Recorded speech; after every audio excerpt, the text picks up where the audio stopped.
할렐루야, 성도님들 안녕하세요. 지난 시간 3회에 걸쳐서 제가 그 첫 번째는 목사님들이 저지르는 죄 중에서 첫 번째 시간에는 성경 강의를 예배라고 호도해서 우리 성도님들이 예배를 드리지 못하게 한 죄, 그것이 첫 번째 죄였습니다. 두 번째 죄는 예수님의 자리를 목사님들이 탈취한 죄입니다. 예수님의 자리에 예수님이 앉아 계셔야 되는데 그 자리에 목사님이 앉으셔서 모든 예배를, 주일 예배를 주관하면서 목사님 자리, 예수님 자리를 뺐었습니다. 그 죄입니다. 세 번째는 모든 예배, 주일 예배 드릴 때마다 마지막에 하나님의 이름으로 축도합니다. 그 하나님의 이름을 축도하는 것이 하나님의 이름을 망령되이 부르는 죄입니다. 그리고 오늘 마지막 죄는 네 번째 죄입니다. 네 번째 죄는 교회를 돈과 이생의 자랑으로 가득 채운 죄입니다. 교회는 하나님께 예배하고 기도하는 거룩한 장소라고 제가 수없이 말씀을 드립니다. 교회는 하나님께 예배하고 기도하는 거룩한 공간입니다. 이 세상의 어떤 공간보다도 거룩하고 비교할 수 없을 정도로 거룩한 공간이 바로 교회입니다. 그리고 그 교회가 그렇게 거룩해야 되는데도 불구하고 오늘날 교회가 하나님과 관계없는 그러한 공간으로 탈바꿈해서 변질이 되어서 갖고 있습니다. 그 원인이 뭐냐 하면 결국 돈과 명예입니다. 이생의 자랑입니다. 교회가 세상으로부터 비난을 받고 있습니다.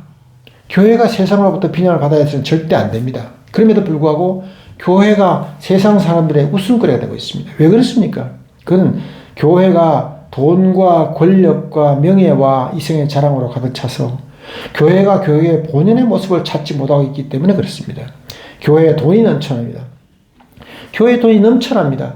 11조, 감사헌금, 건축헌금, 선교헌금, 장학헌금, 주일헌금 이름을 붙여가면서 모든 것이 다 돈으로 결론이 나고 돈이 넘쳐납니다. 교인이 숫자가 적어서 가난하고 돈 없는 교회는 교회의 번창을 위해서, 번성을 위해서 기도합니다. 그리고 교회가 숫자가 자꾸 늘어가면 어김없이 교회는 돈잔치로 벌어지게 됩니다. 목사님들은 돈이 필요합니다. 왜? 교인이 좀 많아지고 돈이 많아지면 TV에서 나가서 또 설교하기를 원하고 또 본인의 이름이 날려지기를 원합니다. 본인의 이름이 자꾸 날려지기를 원합니다. 그리고 교단에 가서 본인이 속해 있는 교단에 가서 또 이름을 날리고 자기 한 자리를 차지하고 자기가 거기에 중심에 들어가기를 원합니다. 이렇게 돈이 중심이 되다 보니까 교회가 자꾸 세상으로부터 비난을 받게 되는 것입니다. 교회는 이런 말씀을 드리기는 좀 어려운 얘기지만 교회는 교인 한 사람당 보통 한 달에 한 12만 원 정도, 10만 원에서 한 12만 원 정도의 헌금으로 들어온다고 평균 계산합니다. 참 슬픈 일이죠. 그러니까 교인이 100명이 있으면 한 달에 1,000만 원의 헌금이 들어오는 겁니다. 교인이 1,000명이 있으면 1억이 들어오는 거예요. 평균적으로 그렇습니다. 그러니까 이게 돈으로 계산되다 보니까 교인이 자꾸 늘어나면 이 교회 안에서 돈이 주체를 못 합니다. 돈이 아니에요. 그러니까 돈 가지고 뭘 선교를 한다. 돈 가지고 전도를 한다. 돈 가지고 무슨 이웃을 도와준다. 불의를 돕기를 한다. 돈 가지고 뭘 한다. 모든 것이 중심이 돈이 됩니다. 만약에 지금 현재 교회에 지금 이 방송을 시청하고 계신 성도님이나 목사님들 한번 생각을 해보십시오. 성도님이나 목사님이 다니시는 지금 출석하고 계신 교회에 만약에 예산에 부족하고 돈이 없어진다면 그 교회 안에서 일어나는 모든 활동이 정지입니까? 스톱입니까? 아니면 그래도 돈이 없어도 진행이 될 수가 있다고 생각하십니까? 아마 굉장히 어려워질 겁니다. 왜? 돈이 없으면 조직이 움직여지지 않아요. 교회는 그런 데가 아닙니다. 하나님한테 예배하고 기도하는데 돈이 왜 필요합니까? 그 공간을 유지 관리하는 비용 얼마 되겠습니까? 얼마 들지 않습니다. 흐름하면 흐름한 대로 하나님께서는 사람의 손으로 지어진 건축물로 말미암아 하나님께서 좋아하시고 하나님이 기꺼워하시고 좋아하지 않으십니다. 하나님 관심이 없으십니다. 하나님은 하나님이 손길, 하나님께서 결정하셔서 하나님이 이렇게 하라 저렇게 하라 해가지고 하나님 뜻대로 지시대로 사람이 만들어진 공간, 어떤 성막, 그런 것만 하나님께서 귀히 여기시고 그것을 기뻐하시지, 사람이 사람의 돈을 가지고 돈을 수십억 수백억 들여서 아름다운 교회를 짓고 수천억 들여서 유리 그라스로 집을 짓고 스테인드 그라스로 장식을 하고 온갖 호화롭게 치장을 해도 하나님께서는 그 교회 건물을 즐거워하지 않으십니다. 좋아하지 않으십니다. 뒤집어 놓고 말하면 하나님께서는 돈이 필요 없는 겁니다. 돈은 이 세상에서 사람이 만든 하나의 화폐입니다. 물물 교환을 하기 위한 어떤 하나의 매개체의 뿌린 것입니다. 하나님은 그 돈 좋아하지 않으십니다. 그런데 사람이 좋아하는 것이죠. 그러니까 교회 안에서는 돈이 필요 없는 겁니다. 하나님한테 예배드리는 돈이 왜 필요합니까? 하나님한테 예배드리는 돈을 가지고 가야 됩니까? 아닙니다. 헌금이 필요합니까? 아닙니다. 하나님께서 왜 헌금이 필요하십니까? 필요 없습니다. 하나님은 헌금하지 않고 돈 안 가지고 가도 예배를 제대로 드리고 기도하는 사람에게는 하나님께서 응답하시고 축복하시는 것입니다. 그러므로 교회에서 돈이 사라져야, 돈이 없어져야, 가난해져야 교회가 교회다워질 수밖에 없습니다. 두 번째는 뭐냐면, 오늘날 교회는 사회적인 어떤 지위나 명성이나 사회적인 위치가 높은 사람은 교회 안에서도 그만한 대접을 받기를 원합니다. 그게 현실이에요. 사회적으로 위치에 있지 않고 가난하고 이름 없고 볼품 없는 사람은 교회 가서도 그런 대접을 받는 경우가 허다합니다. 그게 옳습니까? 천만에요. 잘못된 것입니다. 고린도후서에서 뭐라고 했습니까? 고린도후서 5장 17절에 그런즉 누구든지 그리스도 안에 있으면 새로운 피조물이라. 이전 것은 지나갔으니 보라 새 것이 되었도다. 예수 그리스도를 영접하고 믿는 그 순간부터 시작해서 내 속사람이나 내 겉사람도 바뀌는 것입니다.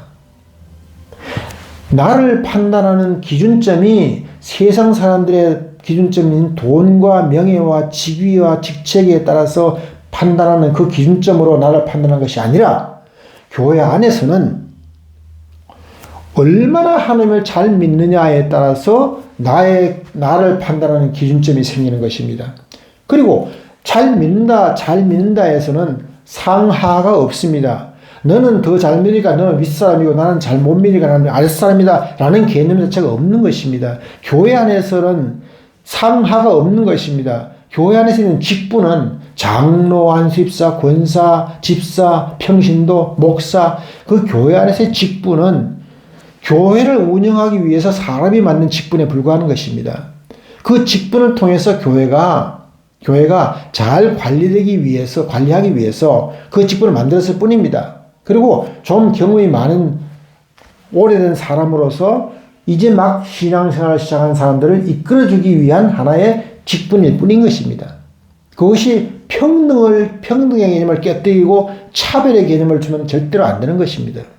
그럼에도 불구하고 교회 안에서는 이 돈과 세상의 명예와 결합이 되어가지고 자꾸 교회를 계급사회로 만들어갑니다.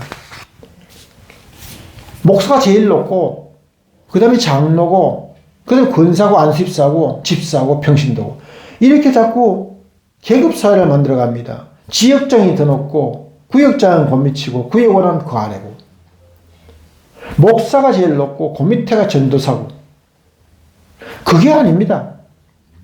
그게 아닙니다. 교회 안에서는 아래 위가 없습니다. 차별이 없습니다. 그러므로 말미암아 교회가 안에서는 절대로 돈과 명예와 이생의 자랑으로 구분해서는 안 됩니다. 오늘날 교회가 거의 대부분의 교회가 다 그렇게 되어 있습니다. 그러다 보니까 교회가 세상 사람으로부터 멸시를 당하는 것입니다. 웃음거리가 되는 것입니다. 교회는 하나님한테 예배하는 장소입니다. 예배하는 장소입니다. 그러므로 교회는 세상 사람으로부터 정말로 거룩한 시선으로 바라보는 그런 장소가 되어야 됩니다.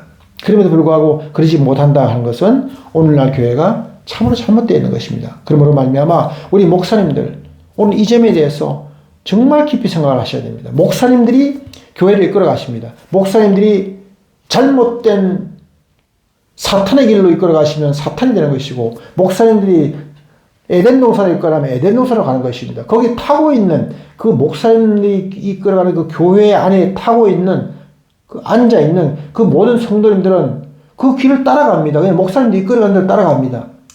그 어떻게 되겠습니까? 목사님이 잘못 가면 수백 수천 명의 성도들이 잘못 가게 되는 것입니다.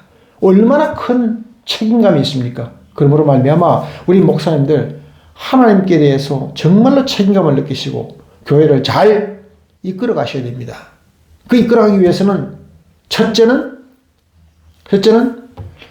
예배를 드리고 기도하는 장소를 구분하셔야 됩니다. 예배당을 만드셔야 됩니다. 그 다음에 교육하는 기회를 만든다고 제가 말씀드렸는데, 그 다음에는 교회의 외곽 조직, 장로회, 안수집사회, 건사회, 남성교회, 여성교회, 교회학교, 실업인회, 청년부, 그런 모든 외곽 조직은 외곽 조직으로 별도로 관리하셔야 됩니다. 그 조직이 활동할 수 있도록 여건을 조성해 주셔야 됩니다. 구분하셔야 됩니다. 그래야만 교회가 죄를 짓지 않을 수 있습니다. 그래야만 교회 돈 관계로 해서 죄를 짓지 않습니다. 명예로 죄를 짓지 않습니다. 이 점 우리 목사님들께서 꼭 마음속에 새기시고 깊이 생각해 주시기를 예수 그리스도의 이름으로 부탁을 드리겠습니다. 오늘 방송 여기까지 하겠습니다. 하나님을 섬기고 예배하는 우리 많은 성도님들, 그리고 이 방송을 시청하신 시청자분들, 그리고 목사님들, 전사님들, 모든 분들께 하나님의 은혜와 축복이 충만하시기를 예수 그리스도의 이름으로 기도합니다. 구독, 좋아요 많이 누르셔서 이 방송이 많은 곳에 소개될 수 있도록 해주시기를 부탁드리겠습니다. 끝까지 시청해 주셔서 감사합니다. 감사합니다.